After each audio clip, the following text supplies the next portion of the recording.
le jugement dernier dont parle l'Apocalypse de Saint Jean.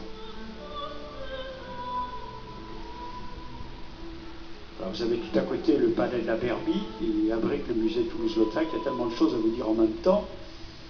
Et vous allez apercevoir aussi les fresques des voûtes qui forment l'ensemble de peintures italiennes de la Renaissance le plus vaste. Cela fait 97 mètres de long.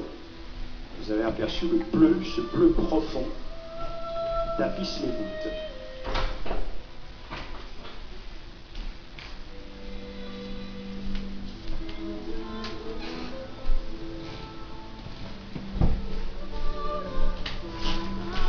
Voici ces voûtes précisément que j'évoquais il y a quelques instants, ces fresques des voûtes qui forment l'ensemble des peintures italiennes de la Renaissance, le plus vaste, 97 mètres de long, 28 de large, le plus ancien de France d'ailleurs, un bleu profond.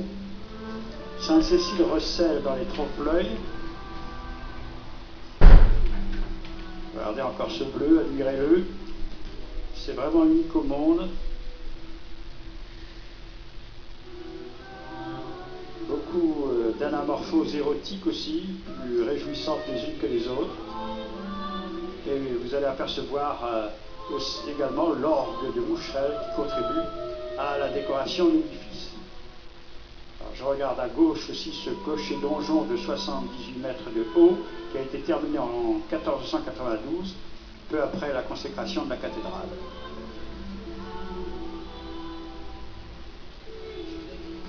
Le luxe de sa décoration intérieure vous est montré ici, dans toute sa splendeur. C'est la première extériorisation d'une contre-réforme avérée, probablement inconsciente d'ailleurs, qui a exorcisé un peu l'aventure cathare une cinquantaine d'années après sa très sanglante éradication. Alors vous avez les bords du Tarn ici, vous avez au premier plan également le palais de la Berbie, qui témoigne de la puissance des évêques d'Albi. Louis d'Amboise d'ailleurs avait tenu à lui donner un visage un peu plus doux. Sa belle silhouette rouge domine les rives du Tarn avec cette magnifique cathédrale Sainte-Cécile. C'est d'ailleurs au pied de cette magnifique cathédrale, merci Jean-Paul pour vos explications, le tour de la France, l'histoire de France aussi avec vous. C'est au pied de cette